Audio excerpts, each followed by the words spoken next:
Sun Tzu and the Art of War. Chapter 1. Laying Plans.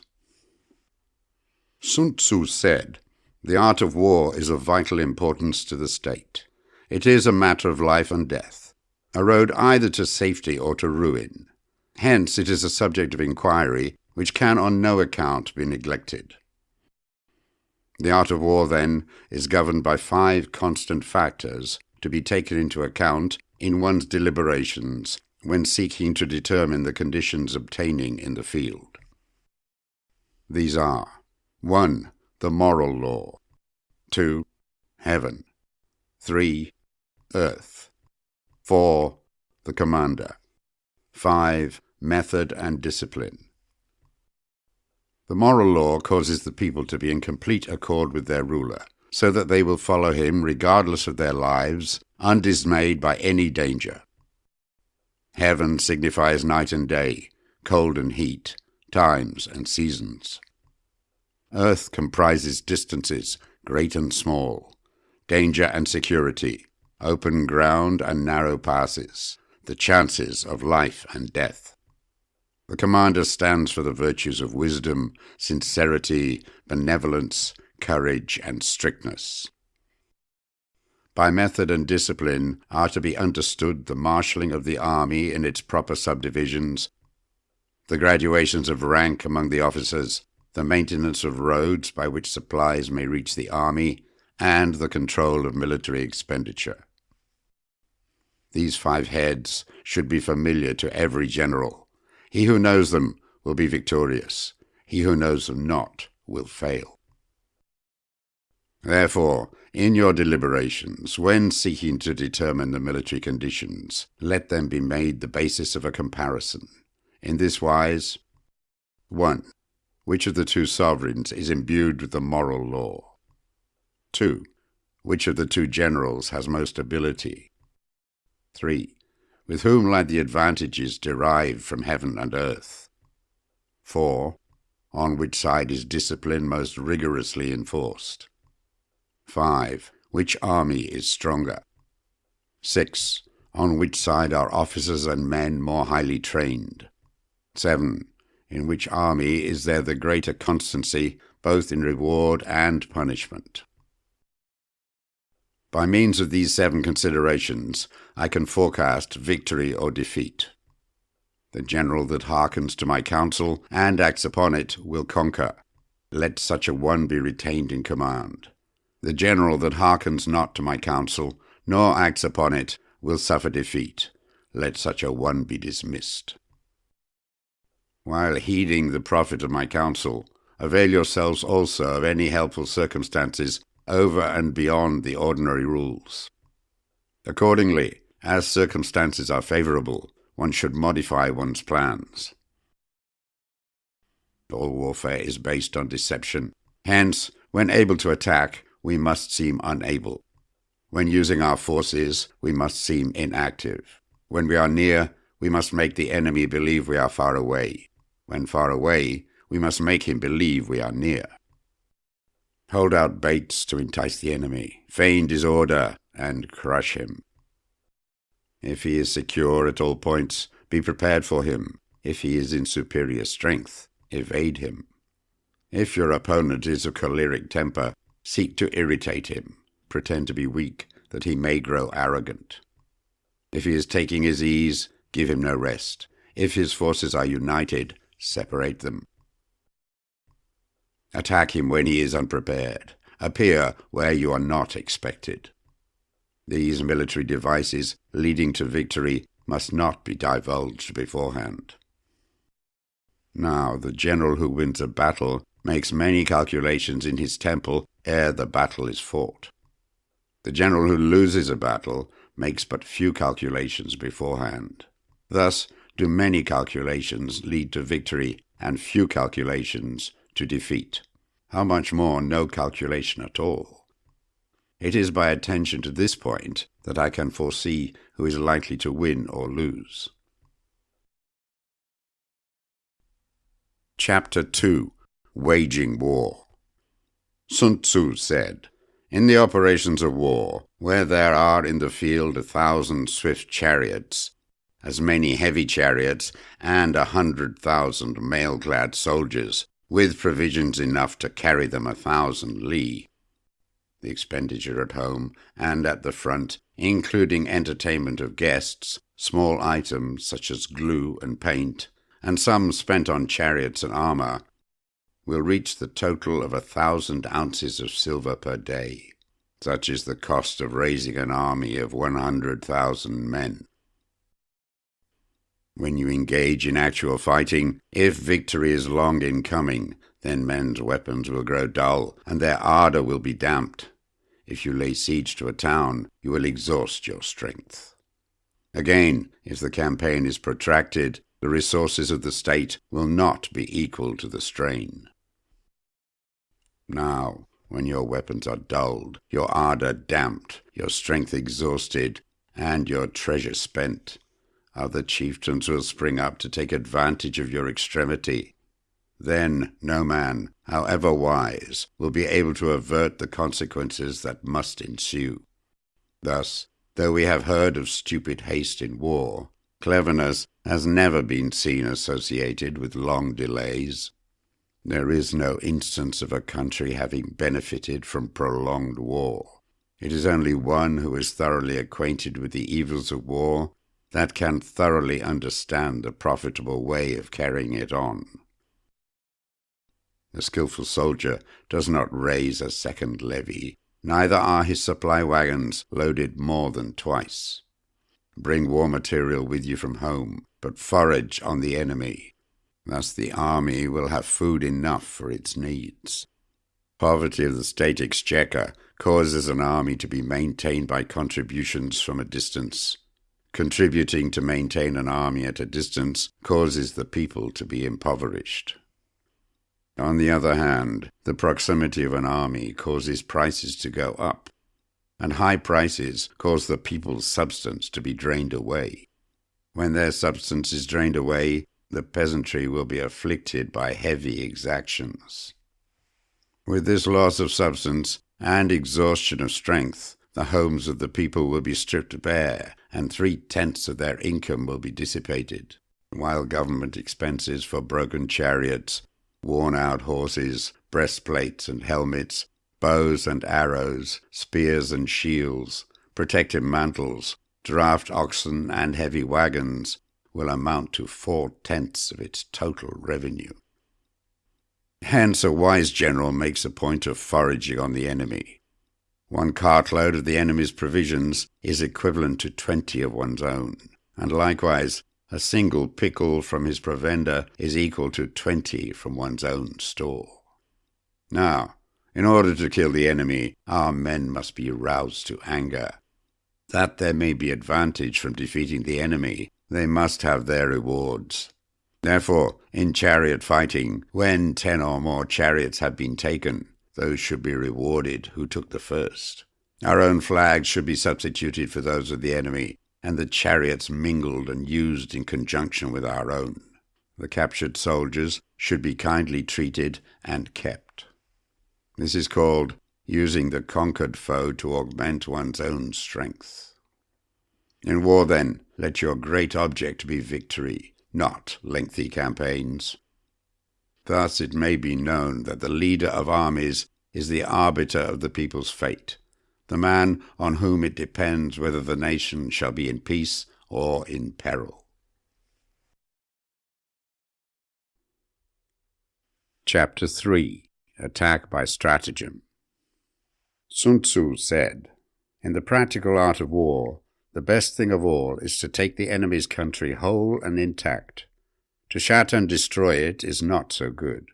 So too, it is better to recapture an army entire than to destroy it, to capture a regiment, a detachment, or a company entire than to destroy them. Hence, to fight and conquer in all your battles is not supreme excellence. Supreme excellence consists in breaking the enemy's resistance without fighting." Thus, the highest form of generalship is to balk the enemy's plans. The next best is to prevent the junction of the enemy's forces. The next in order is to attack the enemy's army in the field, and the worst policy of all is to besiege walled cities. The rule is not to besiege walled cities if it can possibly be avoided. The preparation of mantlets, movable shelters, and various implements of war will take up 3 whole months, and the piling up of mounds over against the walls will take 3 months more. The general, unable to control his irritation, will launch his men to the assault like swarming ants, with the result that 1/3 of his men are slain, while the town still remains untaken. Such are the disastrous effects of a siege.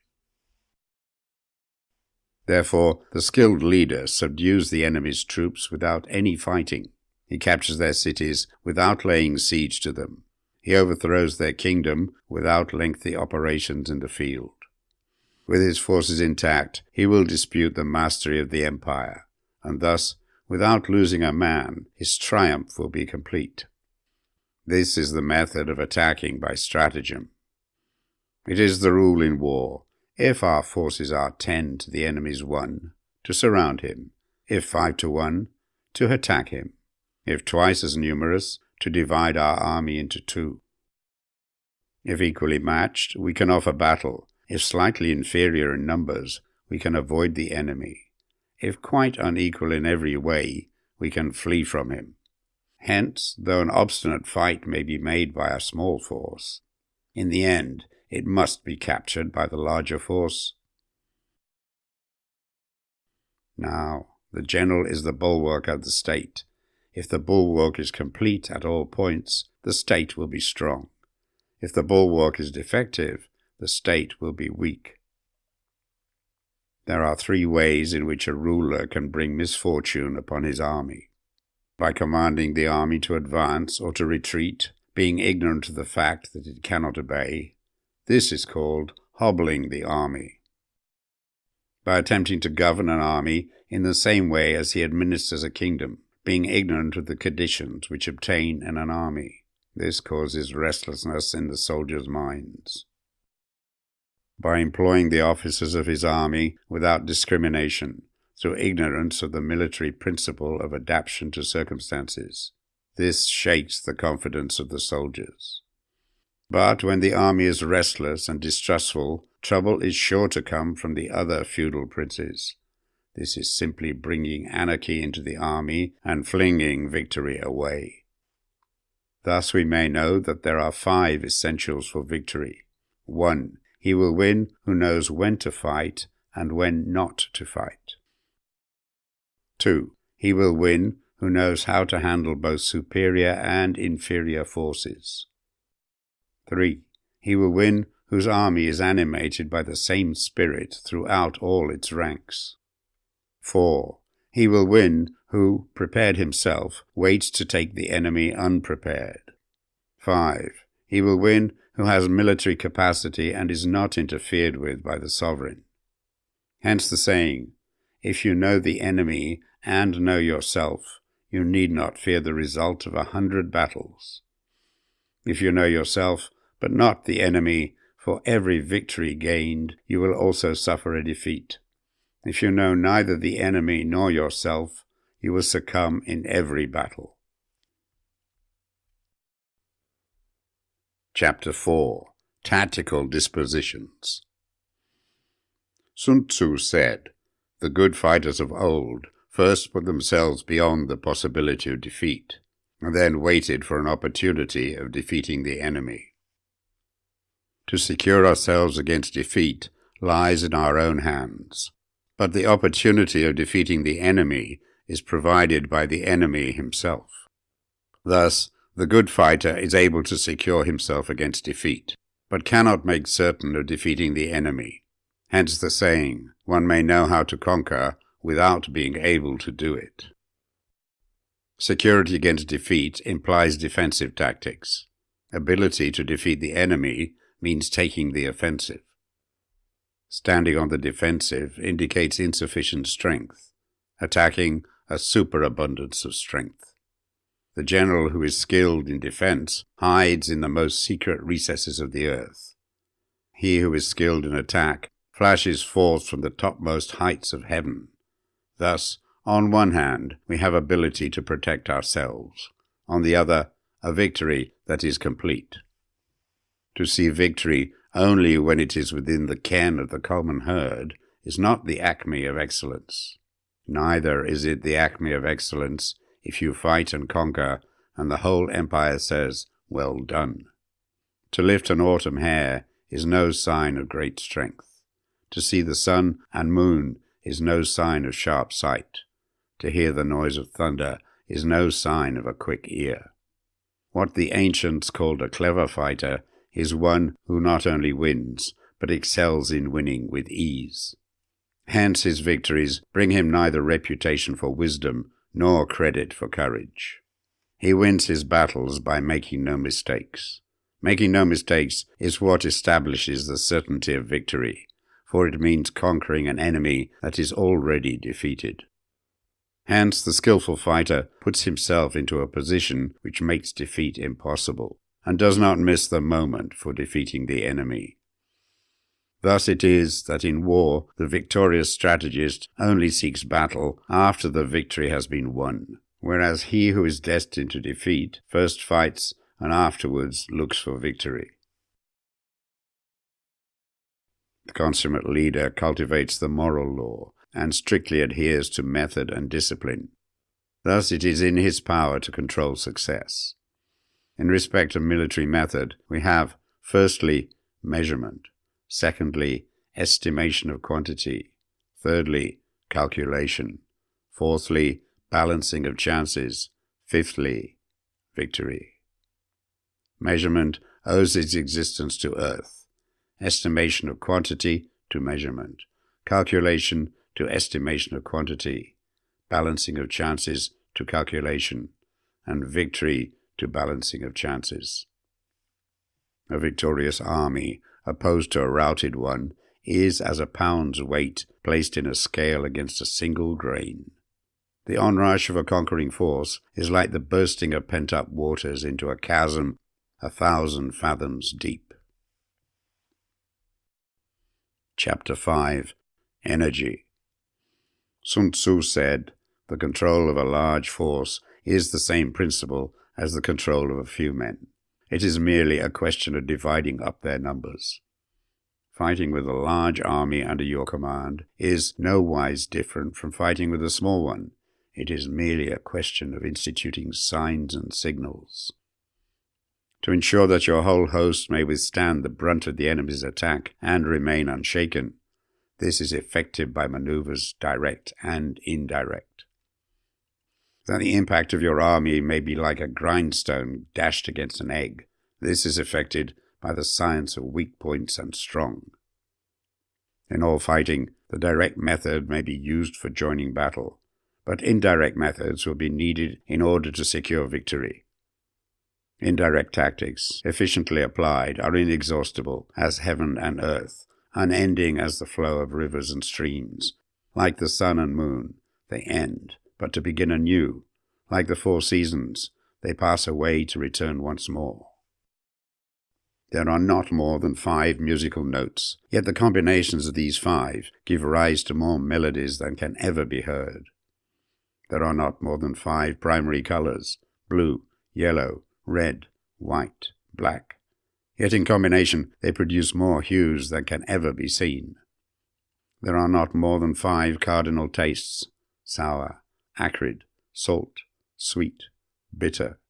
Yet combinations of them yield more flavors than can ever be tasted. In battles, there are not more than 2 methods of attack, the direct and the indirect. Yet these 2 in combination give rise to an endless series of maneuvers. The direct and the indirect lead on to each other in turn. It is like moving in a circle. You never come to an end. Who can exhaust the possibilities of their combination? The onset of troops is like the rush of a torrent which will even roll stones along in its course. The quality of decision is like the well-timed swoop of a falcon which enables it to strike and destroy its victim. Therefore the good fighter will be terrible in his onset and prompt in his decision. Energy may be likened to the bending of a crossbow. decision to the releasing of a trigger. Amid the turmoil and tumult of battle, there may be seeming disorder, and yet no real disorder at all. Amid confusion and chaos, your array may be without head or tail, yet it will be proof against defeat. Simulated disorder postulates perfect discipline. Simulated fear postulates courage. Simulated weakness postulates strength. Hiding order between the cloak of disorder is simply a question of subdivision. Concealing courage under a show of timidity presupposes a fund of latent energy. Masking strength with weakness is to be effected by tactical dispositions. Thus, one who is skillful at keeping the enemy on the move maintains deceitful appearances, according to which the enemy will act. He sacrifices something that the enemy may snatch at. By holding out baits, he keeps him on the march. Then, with a body of picked men, he lies in wait for him. The clever combatant looks to the effect of combined energy and does not require too much from individuals. Hence his ability to pick out the right men and utilize combined energy. When he utilizes combined energy, his fighting men become, as it were, like unto rolling logs or stones. For it is in the nature of a log or a stone to remain motionless on level ground, and to move when on a slope. If four-cornered, to come to a standstill, but if round-shaped, to go rolling down. Thus the energy developed by good fighting men is as the momentum of a round stone, rolled down a mountain thousands of feet in height. So much on the subject of energy. Chapter 6. Weak Points and Strong. Sun Tzu said, "Whoever is first in the field and awaits the coming of the enemy will be fresh for the fight. Whoever is second in the field and has to hasten to battle will arrive exhausted."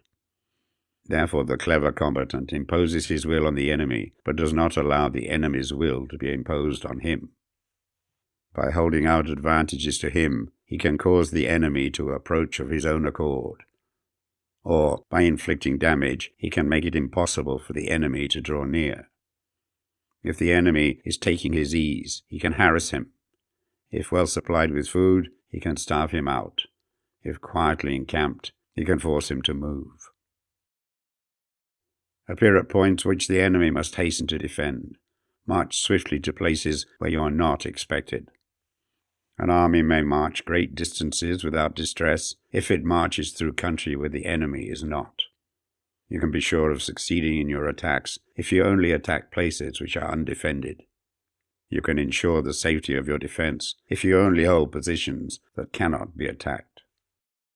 Hence, that general is skillful in attack whose opponent does not know what to defend. And he is skillful in defense whose opponent does not know what to attack. O divine art of subtlety and secrecy, through you we learn to be invisible, through you inaudible, and hence we can hold the enemy's fate in our hands. You may advance and be absolutely irresistible if you make for the enemy's weak points. You may retire and be safe from pursuit if your movements are more rapid than those of the enemy. If we wish to fight, the enemy can be forced to an engagement even though he be sheltered behind a high rampart and a deep ditch. All we need to do is attack some other place that he will be obliged to relieve. If we do not wish to fight, we can prevent the enemy from engaging us even though the lines of our encampment be merely traced out on the ground. All we need to do is to throw something odd and unaccountable in his way. By discovering the enemy's dispositions and remaining invisible ourselves, we can keep our forces concentrated while the enemy's must be divided.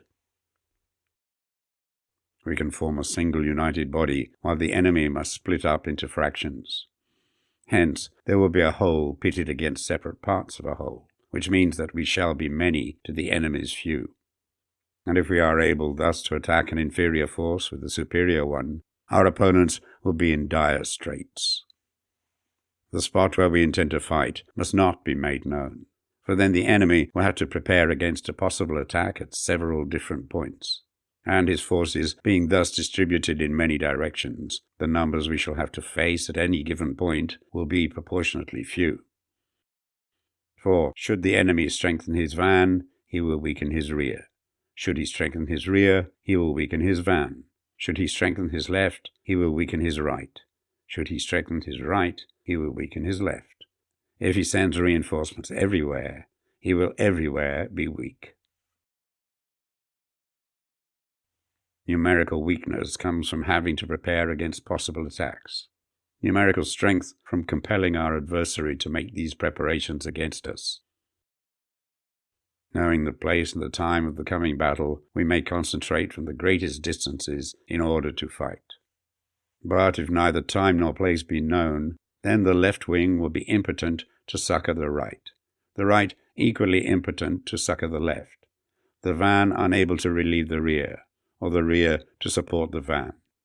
How much more so if the furthest portions of the army are anything under 100 li apart, and even the nearest are separated by several li. Though according to my estimate the soldiers of Wei exceeded our own in number, that shall advantage them nothing in the matter of victory. I say then that victory can be achieved. Though the enemy be stronger in numbers, we may prevent him from fighting. Scheme so as to discover his plans and the likelihood of their success. Rouse him and learn the principle of his activity or inactivity. Force him to reveal himself so as to find out his vulnerable spots. Carefully compare the opposing army with your own, so that you may know where strength is superabundant and where it is deficient. In making tactical dispositions, the highest pitch you can attain is to conceal them. Conceal your dispositions, and you will be safe from the prying of the subtlest spies, from the machinations of the wisest brains. How victory may be produced for them out of the enemy's own tactics, that is what the multitude cannot comprehend. All men can see the tactics whereby I conquer, but what none can see is the strategy out of which victory is evolved. Do not repeat the tactics which have gained you one victory, but let your methods be regulated by the infinite variety of circumstances. Military tactics are like unto water, for water in its natural course runs away from high places and hastens downwards. So in war, the way is to avoid what is strong and to strike at what is weak. Water shapes its course according to the nature of the ground over which it flows. The soldier works out his victory in relation to the foe whom he is facing. Therefore, just as water retains no constant shape, so in warfare there are no constant conditions. He who can modify his tactics in relation to his opponent and thereby succeed in winning may be called a heaven-born captain. The 5 elements, water, fire, wood, metal, earth, are not always equally predominant. The 4 seasons make way for each other in turn. There are short days and long. The moon has its periods of waning and waxing. Chapter 7. Maneuvering. Sun Tzu said, "In war, the general receives his commands from the sovereign. Having collected an army and concentrated his forces, he must blend and harmonize the different elements thereof before pitching his camp. After that comes tactical maneuvering, than which there is nothing more difficult. The difficulty of tactical maneuvering consists in turning the devious into the direct, and misfortune into gain. Thus, to take a long and circuitous route after enticing the enemy out of the way, and those starting after him to contrive to reach the goal before him, shows knowledge of the artifice of deviation. Maneuvering with an army is advantageous, with an undisciplined multitude most dangerous. If you set a fully equipped army in march in order to snatch an advantage, the chances are that you will be too late. On the other hand, to detach a flying column for the purpose involves the sacrifice of its baggage and stores. Thus, if you order your men to roll up their buff coats and make forced marches without halting day or night, covering double the usual distance at a stretch, doing 100 li in order to wrest an advantage, the leaders of all your 3 divisions will fall into the hands of the enemy. The stronger men will be in front, the jaded ones will fall behind, and on this plan only 1/10 of your army will reach its destination. If you march 50 li in order to outmaneuver the enemy, you will lose the leader of your first division, and only half your force will reach the goal. If you march 30 li with the same object, 2/3 of your army will arrive.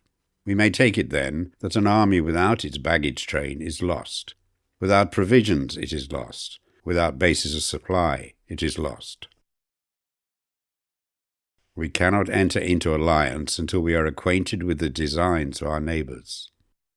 We are not fit to lead an army on the march unless we are familiar with the face of the country, its mountains and forests, its pitfalls and precipices, its marshes and swamps. We shall be unable to turn natural advantage to account unless we make use of local guides. In war, practice dissimulation, and you will succeed. Whether to concentrate or to divide your troops must be decided by circumstances. Let your rapidity be that of the wind, your compactness that of the forest. In raiding and plundering, be like fire. Immovability is like a mountain. Let your plans be dark and impenetrable as night, and when you move, fall like a thunderbolt. When you plunder a countryside, let the spoil be divided amongst your men. When you capture new territory, cut it up into allotments for the benefit of the soldiery. Ponder and deliberate before you make a move. He will conquer who has learned the artifice of deviation. Such is the art of maneuvering. The Book of Army Management says, on the field of battle, the spoken word does not carry far enough. Hence the institution of gongs and drums. Nor can ordinary objects be seen clearly enough. Hence the institution of banners and flags. Gongs and drums, banners and flags are means whereby the ears and eyes of the host may be focused on one particular point. The host thus forming a single united body, it is impossible either for the brave to advance alone or for the cowardly to retreat alone. This is the art of handling large masses of men. In night fighting, then, make much use of signal fires and drums, and in fighting by day of flags and banners, as a means of influencing the ears and eyes of your army. The whole army may be robbed of its spirit. A commander-in-chief may be robbed of his presence of mind. Now, a soldier's spirit is keenest in the morning. By noonday it has begun to flag, and in the evening his mind is bent only on returning to camp. A clever general, therefore, avoids an army when the spirit is keen, but attacks it when it is sluggish and inclined to return. This is the art of studying moods. Disciplined and calm, to await the appearance of disorder and hubbub amongst the enemy. This is the art of retaining self-possession. To be near the goal while the enemy is still far from it. To wait at ease while the enemy is toiling and struggling. To be well fed while the enemy is famished. This is the art of husbanding one's strength. To refrain from intercepting an enemy whose banners are in perfect order. To refrain from attacking an army drawn up in calm and confident array. This is the art of studying circumstances. It is a military axiom not to advance uphill against the enemy, nor to oppose him when he comes downhill. Do not pursue an enemy who simulates flight. Do not attack soldiers whose temper is keen. Do not swallow bait offered by the enemy. Do not interfere with an army that is returning home. When you surround an army, leave an outlet free. Do not press a desperate foe too hard. Such is the art of warfare.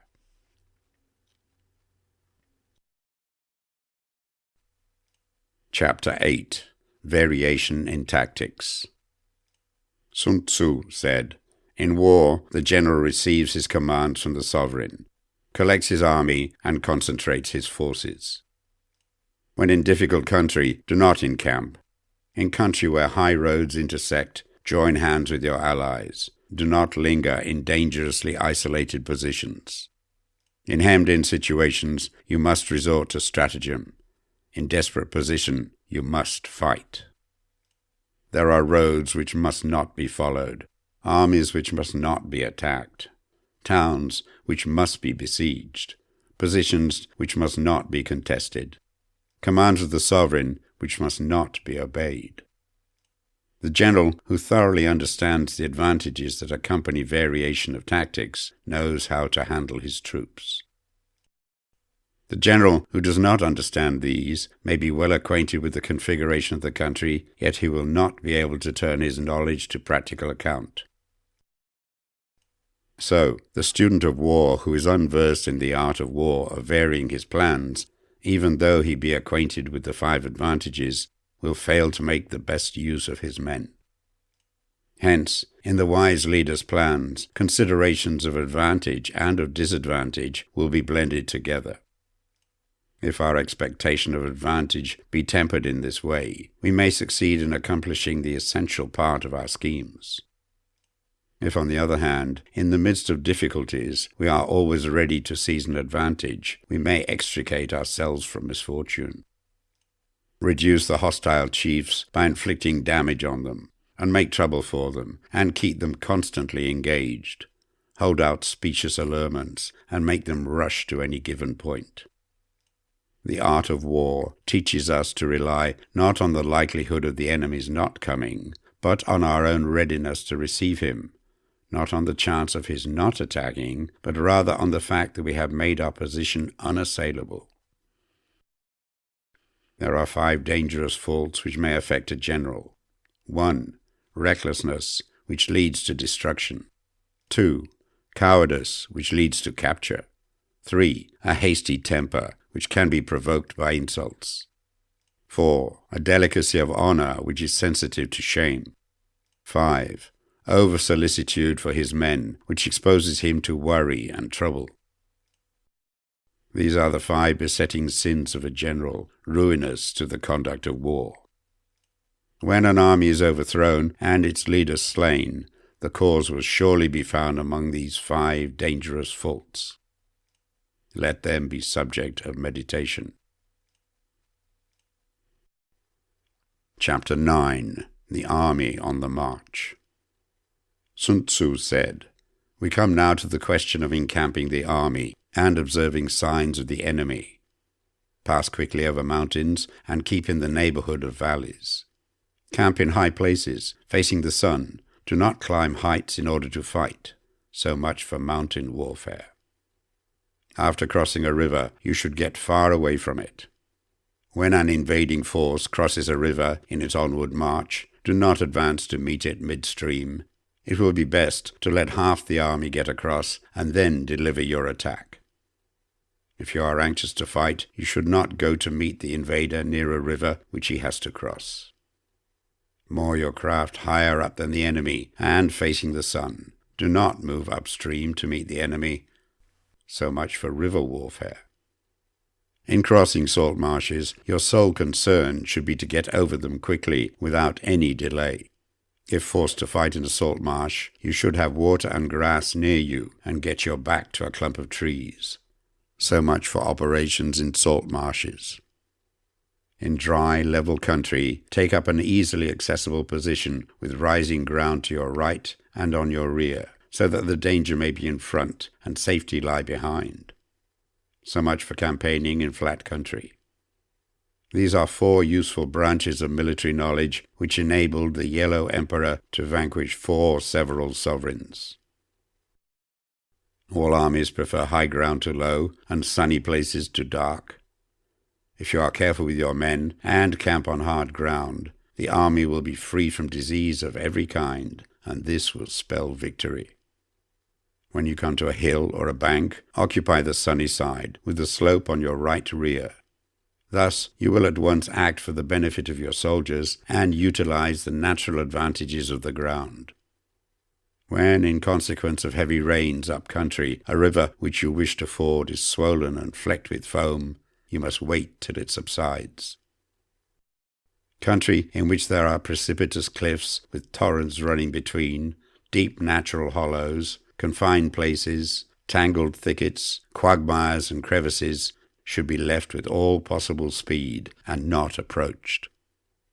While we keep away from such places, we should get the enemy to approach them. While we face them, we should let the enemy have them on its rear. If in the neighborhood of your camp there should be any hilly country, ponds surrounded by aquatic grass, hollow basins filled with reeds, or woods with thick undergrowth, they must be carefully routed out and searched, for these are places where men in ambush or insidious spies are likely to be lurking. When the enemy is close at hand and remains quiet, he is relying on the natural strength of his position. When he keeps aloof and tries to provoke a battle, he is anxious for the other side to advance. If his place of encampment is easy of access, he is tendering a bait. Movement amongst the trees of a forest shows that the enemy is advancing. The appearance of a number of screens in the midst of thick grass means that the enemy wants to make us suspicious. The rising of birds in their flight is the sign of an ambuscade. Startled beasts indicate that a sudden attack is coming. When there is dust rising in a high column, it is the sign of chariots advancing. When the dust is low, but spread over a wide area, it betokens the approach of infantry. When it branches out in different directions, it shows that parties have been sent to collect firewood. A few clouds of dust moving to and fro signify that the army is encamping. Humble words and increased preparations are signs that the enemy is about to advance. Violent language and driving forward as if to attack are signs that he will retreat. When the light chariots come out first and take up a position on the wings, it is a sign that the enemy is forming for battle. Peace proposals, unaccompanied by a sworn covenant, indicate a plot. When there is much running about and the soldiers fall into rank, it means that the critical moment has come. When some are seen advancing and some retreating, it is a lure. When the soldiers stand leaning on their spears, they are faint from want of food. If those who are sent to draw water begin by drinking themselves, the army is suffering from thirst. If the enemy sees an advantage to be gained and makes no effort to secure it, the soldiers are exhausted.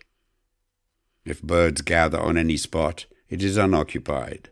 Clamour by night betokens nervousness. If there is a disturbance in the camp, the general's authority is weak.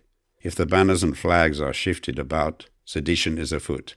If the officers are angry, it means the men are weary. When an army feeds its horses with grain and kills its cattle for food, and when the men do not hang their cooking pots over the campfires, showing that they will not return to their tents, you may know that they are determined to fight to the death. The sign of men whispering together in small knots or speaking in subdued tones points to disaffection amongst the rank and file. Too frequent rewards signify that the enemy is at the end of his resources. Too many punishments betray a condition of dire distress. To begin by bluster, but afterwards to take fright at the enemy's numbers, shows a supreme lack of intelligence. When envoys are sent with compliments in their mouths, it is a sign that the enemy wishes for a truce. If the enemy's troops march up angrily and remain facing ours for a long time without either joining battle or taking themselves off again, the situation is one that demands great vigilance and circumspection. If our troops are no more in numbers than the enemy, that is amply sufficient. It only means that no direct attack can be made. What we can do is simply to concentrate all our available strength, keep a close watch on the enemy, and obtain reinforcements. He who exercises no forethought but makes light of his opponents is sure to be captured by them. If soldiers are punished before they have grown attached to you, they will not prove submissive, and, unless submissive, then will be practically useless. If, when soldiers have become attached to you, punishments are not enforced, they will still be useless. Therefore, soldiers must be treated in the first instance with humanity, but kept under control by means of iron discipline. This is a certain road to victory. If in training soldiers commands are habitually enforced, the army will be well disciplined. If not, its discipline will be bad. If a general shows confidence in his men, but always insists on his orders being obeyed, the gain will be mutual. Chapter 10. Terrain. Sun Tzu said, "We may distinguish 6 kinds of terrain: to wit: 1. Accessible ground. 2. Entangling ground. 3. Temporizing ground. 4. Narrow passes. 5. Precipitous heights. 6. Positions at a great distance from the enemy. Ground which can be freely traversed by both sides is called accessible. With regard to ground of this nature, be before the enemy in occupying the raised and sunny spots, and carefully guard your line of supplies. Then you will be able to fight with advantage. Ground which can be abandoned but is hard to reoccupy is called entangling. From a position of this sort, if the enemy is unprepared, you may sally forth and defeat him. But if the enemy is prepared for your coming, and you fail to defeat him, then, return being impossible, disasters will ensue. When the position is such that neither side will gain by making the first move, it is called temporizing ground. In a position of this sort, even though the enemy should offer us an attractive bait, it will be advisable not to stir forth, but rather to retreat, thus enticing the enemy in his turn. Then, when part of his army has come out, we may deliver our attack with advantage. With regard to narrow passes, if you can occupy them first, let them be strongly garrisoned and await the advent of the enemy. Should the army forestall you in occupying a pass, do not go after him if the pass is fully garrisoned, but only if it is weakly garrisoned. With regard to precipitous heights, if you are beforehand with your adversary, you should occupy the raised and sunny spots, and there wait for him to come up. If the enemy has occupied them before you, do not follow him, but retreat and try to entice him away. If you are situated at a great distance from the enemy, and the strength of the two armies is equal, it is not easy to provoke a battle, and fighting will be to your disadvantage. These 6 are the principles connected with earth. The general who has attained a responsible post must be careful to study them. Now an army is exposed to 6 several calamities not arising from natural causes, but from faults for which the general is responsible. These are: 1. Flight. 2. Insubordination. 3. Collapse. 4. Ruin. 5. Disorganization. 6. Rout. Other conditions being equal, if one force is hurled against another 10 times its size, the result will be the flight of the former. When the common soldiers are too strong and their officers too weak, the result is insubordination. When the officers are too strong and the common soldiers too weak, the result is collapse. When the higher officers are angry and insubordinate, and on meeting the enemy give battle on their own account from a feeling of resentment, before the commander-in-chief can tell whether or no he is in a position to fight, the result is ruin. When the general is weak and without authority, when his orders are not clear and distinct, when there are no fixed duties assigned to officers and men, and the ranks are formed in a slovenly, haphazard manner, the result is utter disorganization. When a general, unable to estimate the enemy's strength, allows an inferior force to engage a larger one, or hurls a weak detachment against a powerful one, and neglects to place picked soldiers in the front rank, the result must be rout. There are 6 ways of courting defeat, which must be carefully noted by the general who has attained a responsible post. The natural formation of the country is the soldier's best ally, but a power of estimating the adversary, of controlling the forces of victory, and of shrewdly calculating difficulties, dangers, and distances constitutes the test of a great general. He who knows these things, and in fighting puts his knowledge into practice, will win his battles. He who knows them not, nor practices them, will surely be defeated. If fighting is sure to result in victory, then you must fight, even though the ruler forbid it. If fighting will not result in victory, then you must not fight, even at the ruler's bidding. the general who advances without coveting fame and retreats without fearing disgrace, whose only thought is to protect his country and do good service for his sovereign, is the jewel of the kingdom. Regard your soldiers as your children, and they will follow you into the deepest valleys. Look upon them as your own beloved sons, and they will stand by you even unto death.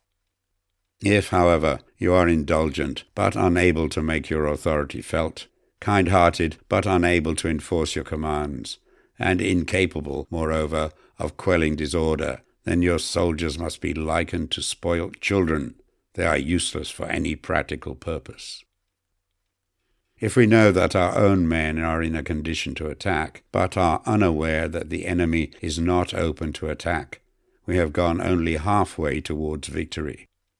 If we know that the enemy is open to attack, but are unaware that our own men are not in a condition to attack, we have only gone halfway towards victory. If we know that the enemy is open to attack, and also know that our men are in a condition to attack, but are unaware that the nature of the ground makes fighting impracticable, we have still gone only halfway towards victory. Hence the experienced soldier, once in motion, is never bewildered. Once he has broken camp, he is never at a loss. Hence the saying, if you know the enemy and know yourself, your victory will not stand in doubt. If you know heaven and know earth, you may make your victory complete. Chapter 11. The 9 Situations. Sun Tzu said, "The art of war recognizes 9 varieties of ground. 1. Dispersive ground. 2. Facile ground. 3. Contentious ground. 4. Open ground. 5. Ground of intersecting highways. 6. Serious ground. 7. Difficult ground. 8. Hemmed-in ground. 9. Desperate ground." When a chieftain is fighting in his own territory, it is dispersive ground. When he has penetrated into hostile territory, but to no great distance, it is facile ground. Ground the possession of which imports great advantage to either side is contentious ground. Ground on which each side has liberty of movement is open ground. Ground which forms the key to 3 contiguous states, so that he who occupies it first has most of the empire at his command, is a ground of intersecting highways. When an army has penetrated into the heart of a hostile country, leaving a number of fortified cities in its rear, it is serious ground.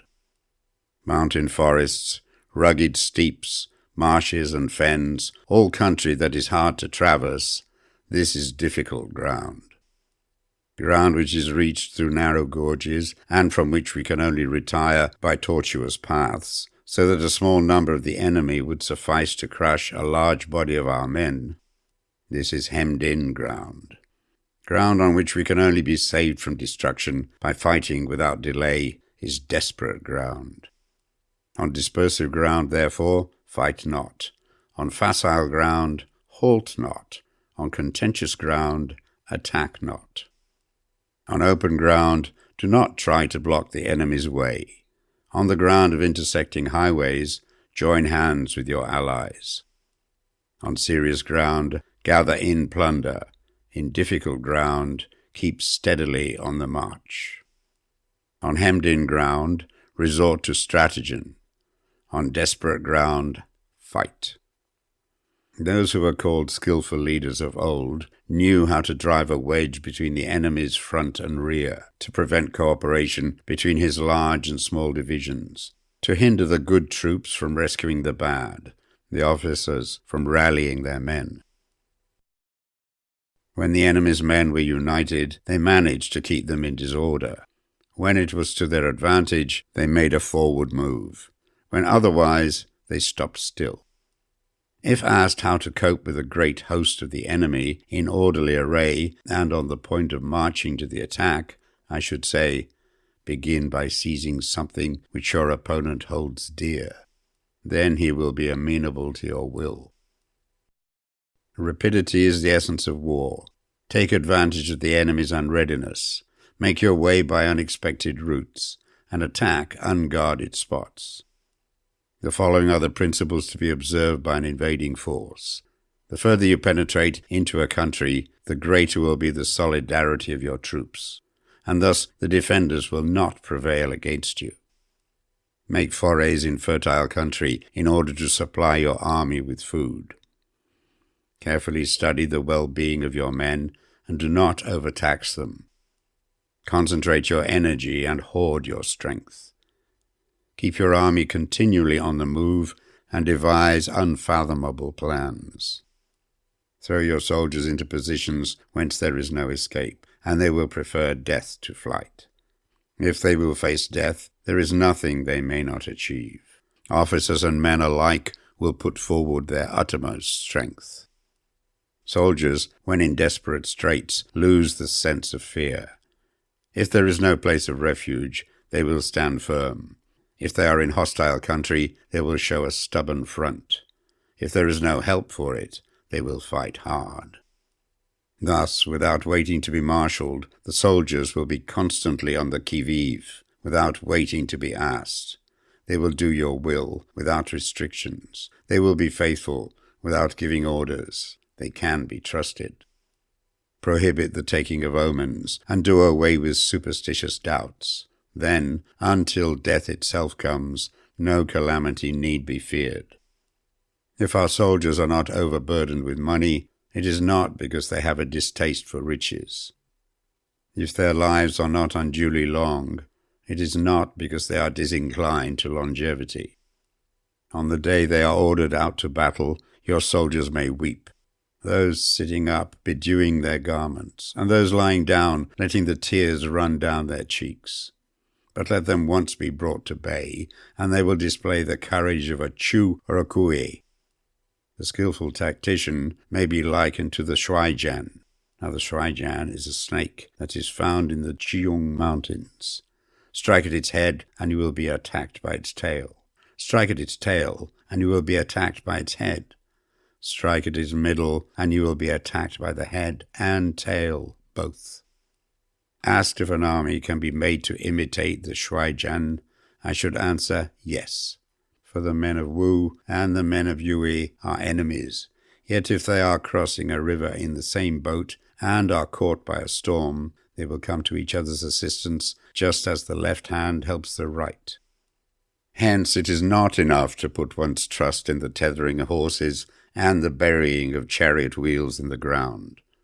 The principle on which to manage an army is to set up one standard of courage which all must reach. How to make the best of both strong and weak, that is a question involving the proper use of ground. Thus, the skillful general conducts his army just as though he were leading a single man, willy-nilly, by the hand. It is the business of a general to be quiet and thus ensure secrecy, upright and just, and thus maintain order. He must be able to mystify his officers and men by false reports and appearances, and thus keep them in total ignorance. By altering his arrangements and changing his plans, he keeps the enemy without definite knowledge.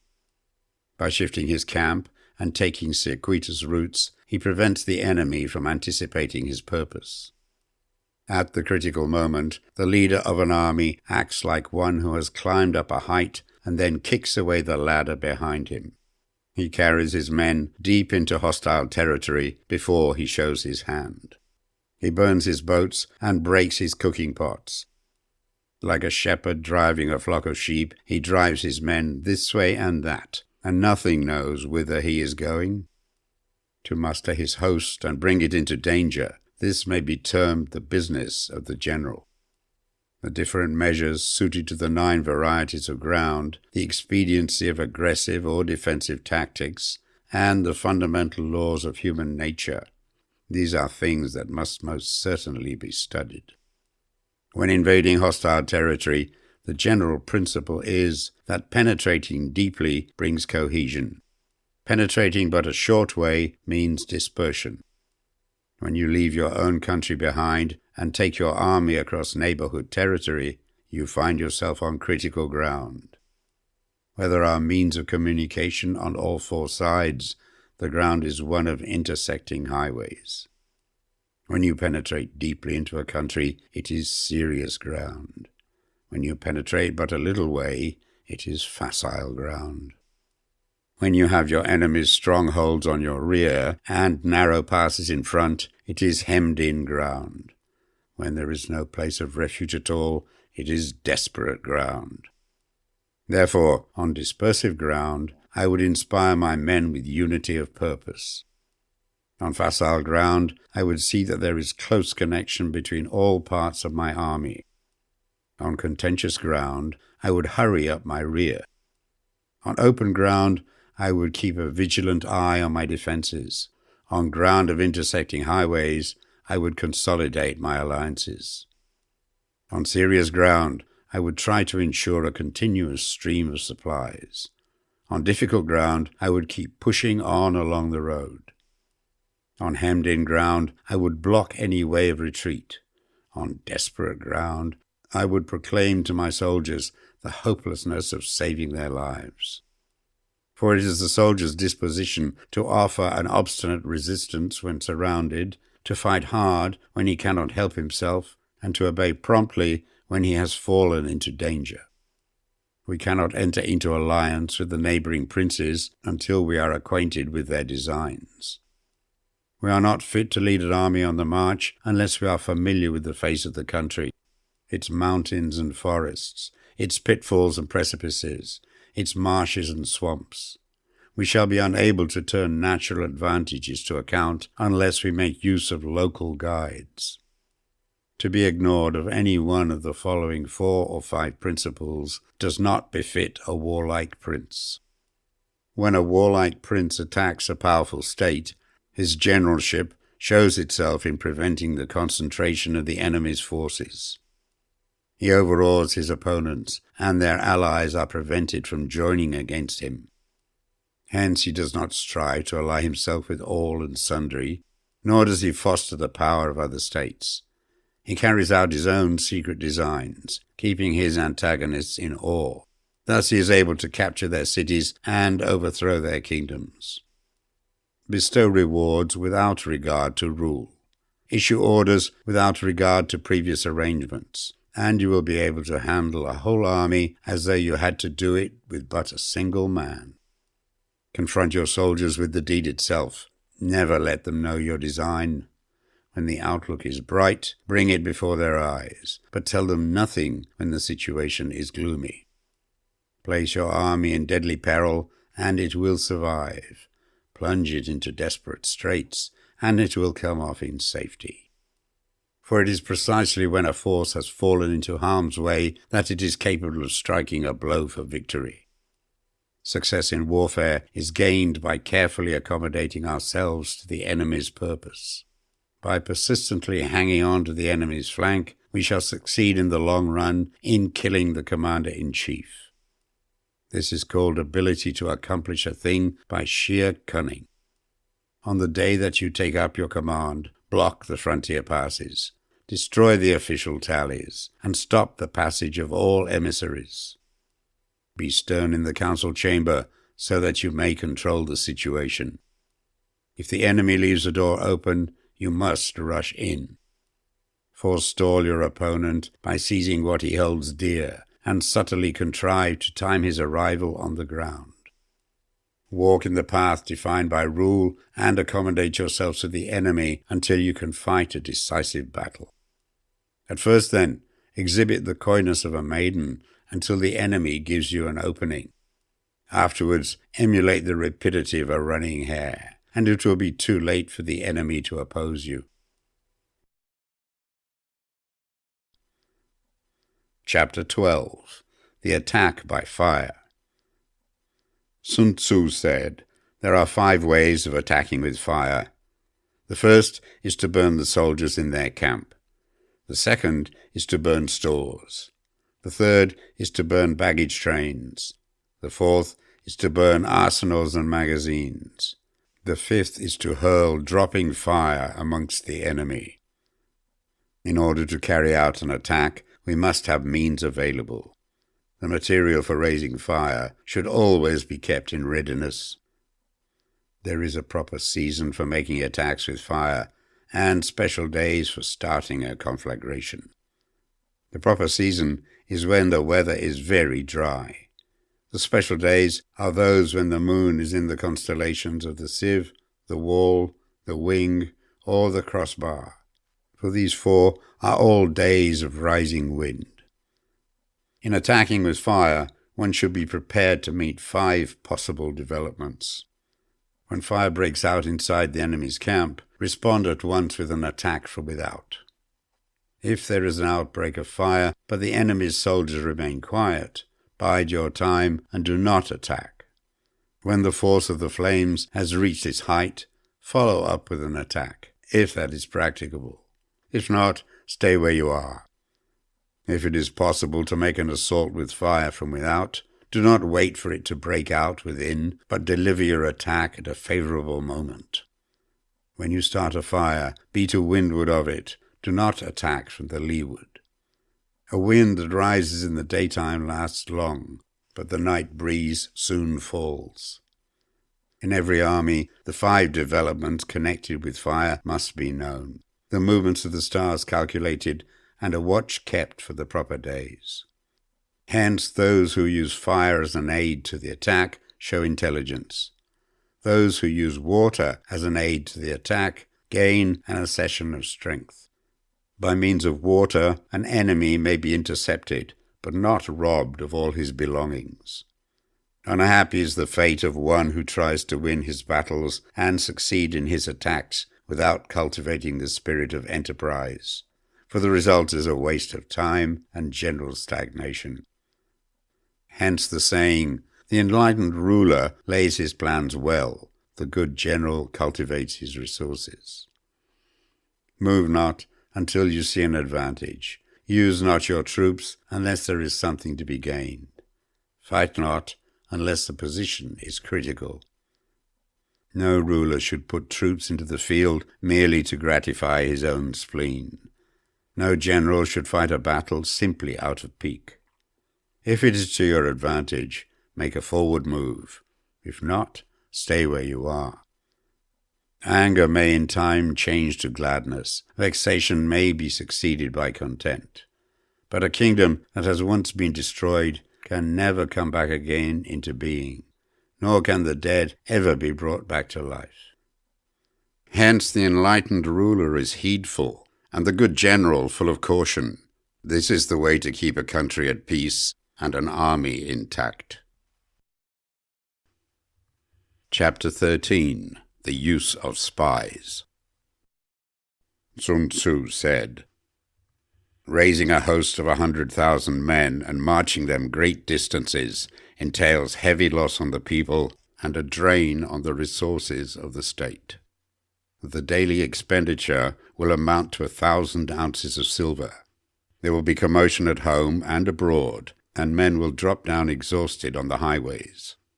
As many as 700,000 families will be impeded in their labor.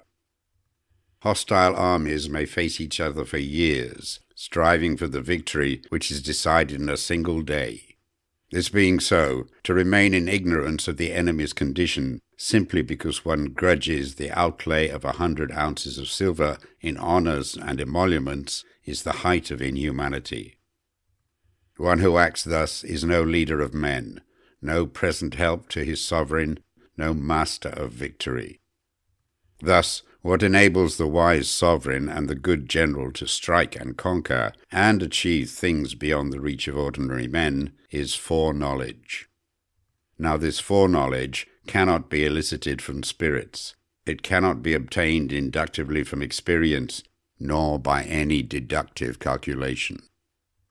Knowledge of the enemy's dispositions can only be obtained from other men. Hence the use of spies, of whom there are 5 classes. 1. Local spies. 2. Inward spies. 3. Converted spies. 4. Doomed spies. 5. Surviving spies. When these 5 kinds of spy are all at work, none can discover the secret system. This is called divine manipulation of the threads. It is the sovereign's most precious faculty. Having local spies means employing the services of the inhabitants of a district. Having inward spies, making use of officials of the enemy. Having converted spies, getting hold of the enemy's spies and using them for our own purposes. Having doomed spies, doing certain things openly for purposes of deception and allowing our spies to know of them and report them to the enemy. Surviving spies, finally, are those who bring back news from the enemy's camp. Hence it is that, which none in the whole army, are more intimate relations to be maintained than with spies. None should be more liberally rewarded. In no other business should greater secrecy be preserved. Spies cannot be usefully employed without a certain intuitive sagacity. They cannot be properly managed without benevolence and straightforwardness. Without subtle ingenuity of mind, one cannot make certain of the truth of their reports. Be subtle, and use your spies for every kind of business. If a secret piece of news is divulged by a spy before the time is ripe, he must be put to death, together with the man to whom the secret was told. Whether the object be to crush an army, to storm a city, or to assassinate an individual, it is always necessary to begin by finding out the names of the attendants, the aides-de-camp, and doorkeepers, and sentries of the general in command. Our spies must be commissioned to ascertain these. The enemy's spies, who have come to spy on us, must be sought out, tempted with bribes, led away, and comfortably housed.